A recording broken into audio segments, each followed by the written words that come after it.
안녕하세요. 절대값TV의 명품 PD 한 PD입니다. 자, 소형 아파트가 31억대 25평이 역대 최고가를 기록하고 있다고 그래요. 우리가 한번 생각을 해보죠. 자, 올해 서울에서 아파트 역대 최고가를 기록했다고 그래요. 31억. 제 기억으로는 제가 92년도에 잠원동에 살았는데, 강남에 살았는데, 그때 18평, 잠원동에. 이것도 강남이죠. 그때는 뭐 그렇게 헌 아파트는 아니었겠죠. 그죠? 그게 9,500이었어요. 그죠? 지금은 뭐 한 20억 넘겠죠. 그죠? 한 20배가 오른 거죠. 자, 한번 생각을 해봐야죠. 자, 그러면 그때에 비해서 우리 월급이 20배가 올랐나요? 그건 아니죠. 그죠? 그건 아니에요. 그러면 예를 들어 그때 월급을 100만 원 받았으면 지금 2천만 원 받아야 된다는 거잖아요. 월 2천만 원을 어떻게 받아요? 그죠? 못 받는 거예요. 자, 어쨌든 31억대에 거래가 됐다. 자, 31억. 그러니까 돈의 가치가 이상해졌어요. 그죠? 31억이면 우리 일반 중산층 입장에서는 그 뭐라 그러죠? 경제적 자유를 누리고 그냥 그만두는 거잖아요. 그죠? 회사 그만두고 뭐 집 하나 사고 나머지 돈 뭐 예금 넣고 그거 가지고 세계 여행 다니는 그 돈 아니에요? 자, 그 돈인데 지금 25평짜리 아파트를 자, 25평짜리 굉장히 불편하잖아요. 그죠? 둘이 살아도 불편해요. 요즘 신혼부부 25평에 살라고 하면 그냥 물건 쌓아놓으면 메어 터져요. TV도 어마어마하게 커졌고, 냉장고도 어마어마하게 커졌고, 그죠? 김치 냉장고도 넣어야죠. 자, 31억 가진 사람이 25평 아파트에서 굳이 살 필요 있을까요? 그죠? 자, 용산구, 서초구, 강남구 세 곳에서 소형 아파트 3.3제곱미터당 1억 원을 넘었다. 자, 그거죠. 나는 부천에서 살겠다. 한남 더일에 살겠다. 25평이라고 해도, 뭐 그런 어떤 고급 커뮤니티에 대한 어떤 갈망이겠죠. 그죠? 그렇다 하더라도, 너무 비싼 거죠. 자, 용산구 한남더일에서 31억 3천에 이렇게 거래가 되는데, 이게 이제 부동산 얘기로는 한 월세로 보면 한 800이 나온다고 그래. 25평에 월세를 800 내고 사는 사람이 있다는 얘기예요. 그죠? 자, 그건 뭐예요? 그럼 고급 커뮤니티에서 비싸게 주고라도 살겠다. 자, 그거는 이제 경기가 좋을 때 얘기죠. 그죠? 경기가 좋을 때 얘기지. 그렇잖아요. 뭐 월세 800 내는 사람이 경기가 나빠지면 못 내겠죠. 그죠? 그러니까 거품이라는 얘기야. 자, 앞서 5월에는 27억을 찍었대. 그게 2개월 만에 4억 원이 올랐다. 자, 최근에 이런 고급지 지역에서 아파트 가격이 연일이라기보다는 가끔씩 신고가를 찍고 있는데, 자, 이게 거품의 마지막 현상이에요, 사실은. 사람들이 투자할 데가 없잖아, 지금. 그죠? 뭐, 옛날엔 다주택자로서 여기저기 투자를 해서 많은 수익을 냈었는데, 이제 그게 안 되잖아. 그죠? 사람들이 뭐 집 살 생각도 안 하고, 그러다 보니까 앞으로는 더 고급 주택으로 쏠림 현상이 있다. 뭐 그런 말기적 현상, 그거로 봐야죠. 뭐 그렇게 이해하면 편할. 한남더일의 5구제곱미터 공급 면적 기준으로 3.3제곱미터당 가격이 1억 2천이라는 거야. 1억 2천. 평당 1억 2천. 이건 문제가 있는 거죠. 그죠? 자, 2위는 반포동의 레미언 원밸리 59제곱미터가 28억 9천. 그러니까 29억이란 얘기네요. 그죠? 6월 달에 24억 찍고 단숨에 4억 올랐어. 자, 이런 원밸리 이런 지역에 이게 문제가 뭐냐면 하나가 팔리면 그 다음에 호가가 2, 3억씩 올라가서 나와. 그러니까 사고 싶은 사람은 그냥 빨리 사는 거야. 자, 여러분, 이 생각이 지배를 하는 것 같아. 무슨 생각이냐면 뭐 고급지니까 뭐 옛날에 강남이 뭐 떨어진다고 했는데 떨어졌냐 이거야. 안 떨어졌다. 그럼 앞으로도 안 떨어진다. 계속 올라간다. 그런 얘기잖아요. 자, 그런데 그런 생각이 어떻게 보면 자칫 뭐 이런 얘기 하기가 참 부담스럽긴 한데, 영원한 강남이라고, 강남은 영원히 오를 수 있을까요? 그죠? 뭐 우리가 한번 그것도 생각을 해봐야 돼. 강남은 영원히 오를 수 있을까? 그것도 생각해봐야 돼. 자, 이제 사회가 급격하게 변하고 있어요. 그죠? 사회는 급격하게 변하고 있다. 기후 변화로 인해서 이제 부자의 입지도 틀려지고 있어요. 뭐 그걸 아시나 모르겠네. 부자의 입지도. 예를 들어서 지금 한강변의 아파트를 선호하잖아요. 뭐 그러니까 압구정동 현대 아파트는 다 한강이 보이게 만든대잖아. 자, 이제 기후 변화로 강변의 아파트가 인기가 없을 수도 있다라는 얘기가 나오고 있어 벌써. 그죠? 그런 얘기가 나오고 있다니까. 그래서 오히려 부자들이 좋아하는 입지는 그 가난한 사람들이 많이 살았던 언덕배기가 될 수 있다는 얘기도 나오고 있어요. 그게 지금 마이애미에서 벌어지고 있대잖아. 마이애미의 해변가의 아파트들이 그 기후 변화로 인해서 굉장한 그 타격을 받고 부자들이 오히려 그 IT 주민들이 사는 언덕배기를 사고 있대잖아. 그죠? 기후 변화에 대비해서. 그러니까 모르는 거야. 기후 변화 때문에 모르는 거다. 한꺼번에 너무 많이 올랐어. 너무 많이 올랐다. 30억, 40억. 그거 사실 평범하게 돈 못 벌어요. 평범하게 직장 다니면서 못 벌어. 오늘도 그 대법원장이죠. 뭐 그 사람의 그 과거에 투기한 거래가 나왔는데, 투기를 했는지 안 했는지 모르지만 어쨌든 그 농지법을 어기고 산 거 아니야. 그죠?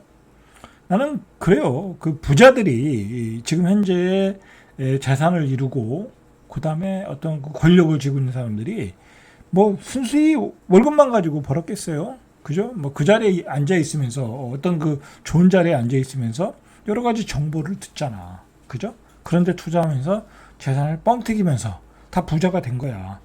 그러니까 사실은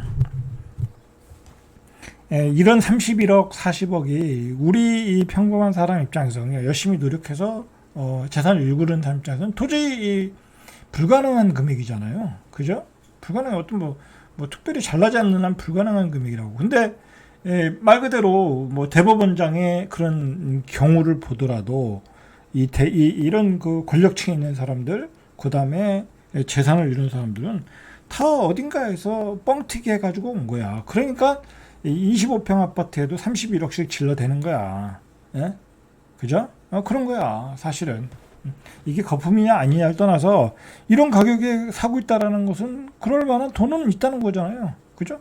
그 뭐요? 다른 데서 재산을 불린 거야. 뭐 땅값에서 불렸든지 땅 투기에서 불렸든지, 그죠? 주식에서 어떤 고급 정보를 받고 불렸든지, 그죠?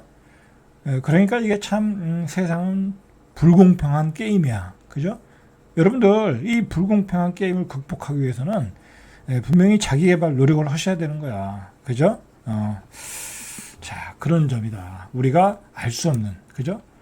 그러니까 이게 사회가 사회가 이해를 못 하고 있잖아 지금, 그죠? 그래서 이제 폭락론자들이 득세를 이루는 거 아니에요, 그죠? 유튜브 봐요, 막 그냥 폭락론이 어마어마하게 나오잖아요. 그냥 뭐 어떤 거는 그 인공지능으로 만들어서도 하고, 딱 보면 인공지능인데만 뭐 그렇게 하면서 막 사람들이 폭락론에 열광하는 게 뭐겠어요. 도저히 이해가 안 되니까. 그죠? 서울의 분양가가 12억. 그죠? 강북에.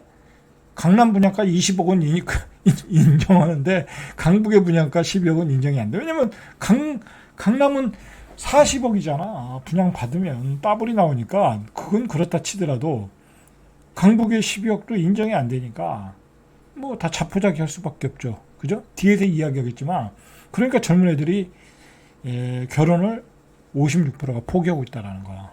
경제적 능력이 난 없다. 아파트 하나 살 돈이 없는데 무슨 결혼이냐, 그렇게 되는 거야.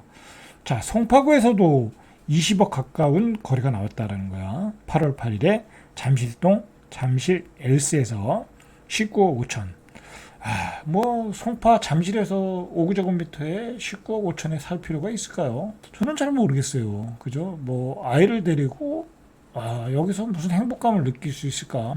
거기서 아이를 키운다고 아이가 잘 될까요? 그죠?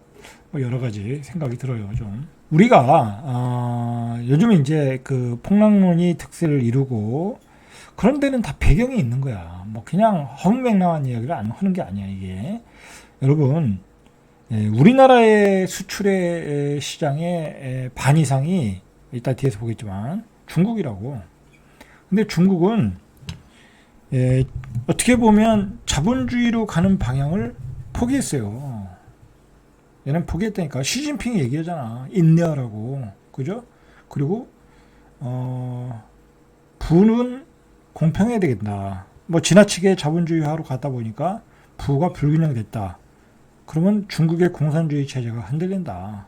저 그거잖아요. 그러면 중국은 제가 보기엔 앞으로 10년, 30년 동안은 시진핑이 살아있는 동안은 이제 뒤로 돌아가는 거야. 과거로 가는 거야. 그죠? 자, 그러면 이제 우리의 시장에 우리 경제 체질이 바뀌지 않으면 우리는 굉장한 그 역성장으로 갈 수 있다는 얘기가 나오고 있는 거예요, 지금. 중국이 역성장 가는데 뭐 우리라고 통 빼겠냐고.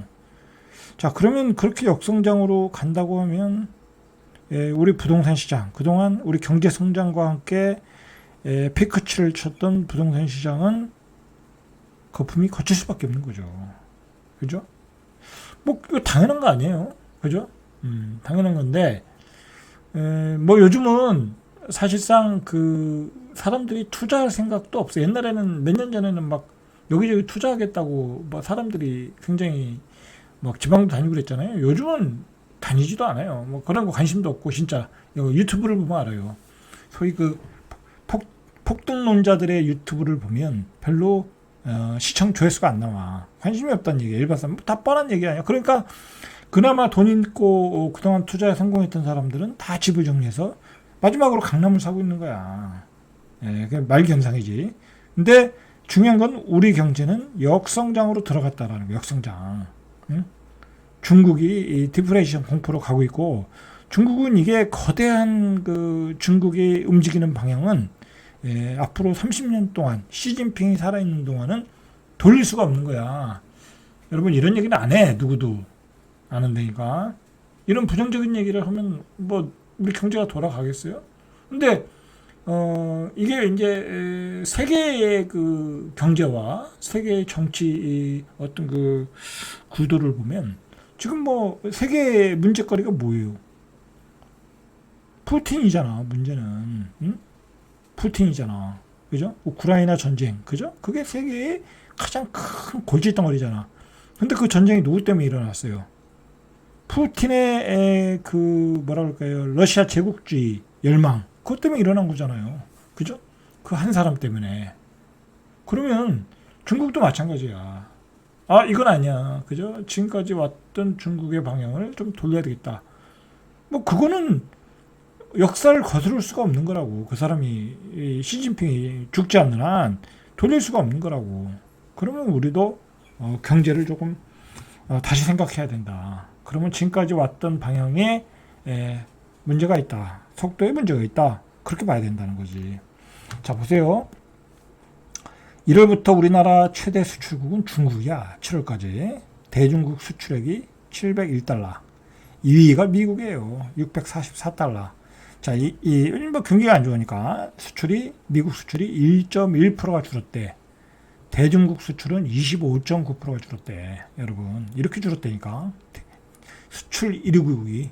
여러분, 요즘 이제 그 속속들이 그 중국의 내수 경기의 상황들이 취재한 기사들이 나오잖아요.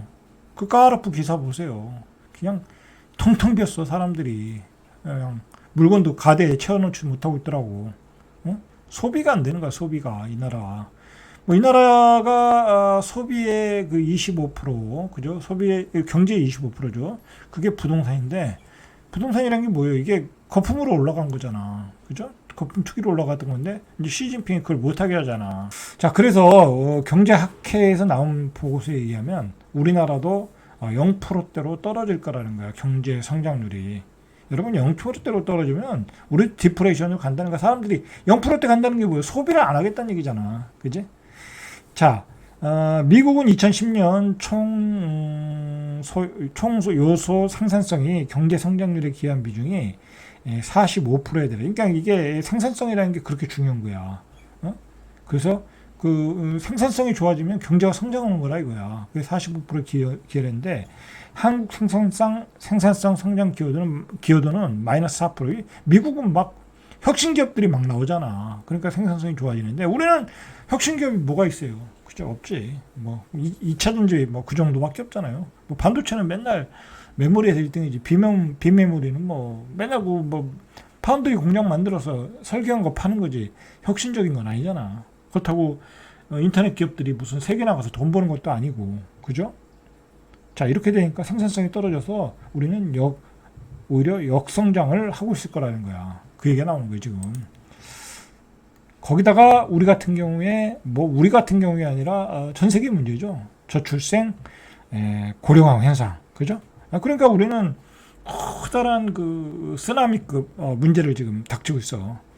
인구 감소, 고령화 문제, 그 다음에 생산성의 부진, 그 다음에 중국의 역성장, 그죠? 뭐 이런 쓰나미급을 만나고 있는데 뭐 여기서 경제가 더 좋아질 일이 없고 경제가 좋아지지 않는다고 하면 우리 부동산 성장도 이제 어렵다 그렇게 봐야 되는 거죠. 자, 그래서 이 경제학회에서 이러한 그 어떤 그 기반을 바탕으로 그래서 GDP 성장률을 계산해 봤어요. 그러니까 이것도 긍정적으로 나온 거야.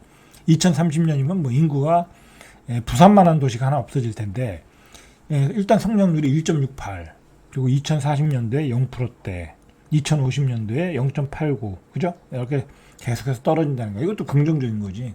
자, 그래서 이 경제학회는 한국 경제는 부가가치와 기술 수준이 높은 품목으로 성공적으로 구조전환을 해야 된다는 거예요. 그러니까 혁신 기업이 나와야 된다는 얘기야. 근데 여기서 평가하기를 반도체 산업 성장 이후에 새로운 산업으로 전환이 더 이상 빠르게 이루어지지 않고 있다. 우리 기억으로 뭐 삼성 반도체밖에 더 있어요. 그죠? 현대 자동차가 예전보다 더 좋아졌고, 그죠? 뭐 그 이상 없잖아. 2차 전지, 그죠? 뭐 화학은 사이클 산업이니까 뭐 그렇고, 그리고 조선은 뭐 중공업 산업이니까 인건비로 뭐 깨지고 있고, 중국의 경쟁률이 안 되고, 뭐 그나마 반도체와 자동차밖에 없는데 자동차도 전기차로 다 바뀌고 있으니까 이것도 어떻게 될지 모르고. 자, 그러니까 우리 경제가 암울하다는 얘기야. 출도 줄어들고 있어요, 사실. 이것도 생각해봐야 돼. 자, 이달 20일까지 3,853억. 지난해 같은 기간과 비교하면 13.2%. 뭐 당연한 거죠. 경기가 안 좋으니까. 자, 우리 주종목이 반도체, 컴퓨터, 디스플레이어, 무선통신기기, 가전 이건데 뭐 반도체는 뭐 폭삭 망했고 컴퓨터도 그렇고 디스플레이어는 중국에 치였고, 그죠? 좋아질 게 없지. 그래서 IT 제품의 수출 감소가 국내 전체 수출 감소의 76.9%. 자, 이 상황에서 석병훈 이화여대 경제학과 교수가 뭐라고 그랬냐면, 이제 정부는 막 경제가 안 좋으니까 이 경제를 살리려고 노력을 했는데 이 부동산 경기를 살렸잖아. 그죠? 부동산 시장을 펌프질했잖아. 그래서 정부가 부동산 불패 시그널을 오히려 주고 있다라고 인터뷰했어요. 응? 그러나 주택 상승 기대감이라며, 이건 이제 주택 상승 기대감 때문에 이제 사람들이 청약하고 사고 그러는 거잖아요. 강남에 31억 25평 아파트 사는 게 뭐예요? 기대감으로 사는 거야. 강북에 12억에 아파트 사는 게 뭐예요? 앞으로도 뭐 분양가는 계속 올라간다. 그러니까 요즘 신문 기사가 아파트 분양하기 전에, 어떤 단지들 분양하기 전에 꼭 그 기사를 실어. 원자재 가격이 올라간다. 올라가긴 뭐가 올라가냐고. 소비를 안 하면 안 올라가지. 뭐 그러면 중국이 계속 올라갈게? 그죠? 다 새빨간 거짓말이죠. 마케팅이지, 마케팅. 공포 마케팅. 자, 그 사이에 우리나라 가계부채 잔액이 1862조야. 1분기 말과 비교해서 9조 5천억이 증가했다. 자, 이거 다 빚이지. 그죠? 뭐, 그러니까 우리는 월급 받아가지고 빚만 내고 있는 거야. 가계대출 비중도 전반기보다 10조 1천억 늘어났다. 그래서 1747조 9천억 원 정도. 그러니까 빚으로 계속해서 부동산 거품을 좀 만들고 있는 거야. 뭐. 근데 이게 언제 터지겠어요? 그죠? 중국처럼 이제 터지는 거지. 그죠? 경기가 폭삭 망할 때. 그죠? 경기가 폭삭 망할 때. 자, 그러니까 우리 젊은이들이 10명 중 8명, 이게 이제 통계를 낸 거예요. 최근에 나온 통계예요. 비혼 동거만 하겠다. 그러니까 얼마 전에 나경원 의원이 이제 그 사람이 이제 뭐 저출산 무슨 그런 대책위원장이었던 사람이잖아요. 뭐 연구를 했겠죠. 그 자리에 있으니까. 그러니까 프랑스식으로 이런 거를 또 해야 된다라는 거야. 일리가 있는 얘기죠. 일리가 있는 얘기야. 10명 중 8명이 결혼을 안 하고 그냥 동거만 하게끔 하는 걸 활성화하자라는 얘기잖아요. 이 프랑스식으로. 그러면 애들이 뭐 살다 보면 애도 낳을 거 아니냐 이거야. 그죠? 뭐 그럴 수 있잖아. 이제 그렇게 자유스럽게 가야 된다. 여러분, 젊은이들이 결혼 안 하는 이유가 뭐예요?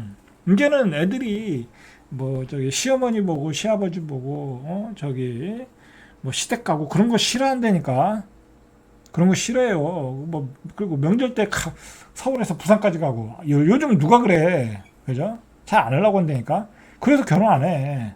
그러니까 비혼을 원하는 거야. 비혼이면 나는 당신하고만 동거하는 거지. 당신의 가족을 내가 부양할 의무도 없고 볼 이유도 없다라는 거야. 이거 이렇게 사시는 분들이 있어요 주변에. 그러면서 이렇게 비혼을 하더라도 절반은 딩크족으로 살겠다는 거야. 애를 안 낳겠다는 거야. 애를. 이게 다 집값이 비싸고 그죠? 주거비용이 많이 들어가니까 19살에서 34살 청년에게 물어봤다라는 거야. 결혼을 안 하는 이유가 자금 부족이다. 결혼을 해야 한다는 응답은 10년 전 57%였지만 이제는 36%래. 아까 초반에 잘못 얘기했네요. 결혼을 해야 된다는 사람이 어쨌든 외부 환경이 지금 극도로 안 좋아지고 있다. 뭐 이거 빼도 박을 수도 없는 거야. 빼도 박을 수 없는 거야. 그죠? 빼도 박을 수 없는데 뭐 굳이 그리고 지금은 기후변화 때문에 뭐 우리가 언제 어떻게 될지를 몰라. 그 하와이 지상 낙원 마우이 거기 그냥 하루아침에 자다가 지옥으로 바뀌었잖아. 어떻게 될지 모른다니까. 우리도 그런 사건이 있었잖아요. 저기 어디야, 저기 강원도에서 뭐 펜션 다 타고 그랬잖아. 그죠? 우리도 언제 어떻게 어느 상황이 될지 몰라. 기후변화 때문에. 그죠? 지금은 예전의 생각으로 이제 장기 투자해서 뭐 부동산에서 돈 벌고 내가 현재의 생활에서 좀 힘들더라도 거기 다 투자해서 뭐 나중에 노후에 잘 그 돈 가지고 잘 쓰자. 뭐 그런 전략이 별로 먹히질 않아 이제. 이제 우리가 내일도 몰라. 지금 기후변화 때문에 내일도 몰라. 열심히들 사시고 자 여러 가지 이 올바른 전략 그리고 행복하게 살 수 있는 방법들을 한번 각자 생각해 보시기 바랍니다. 자 이상 절대값TV의 명품 PD 한 PD였습니다.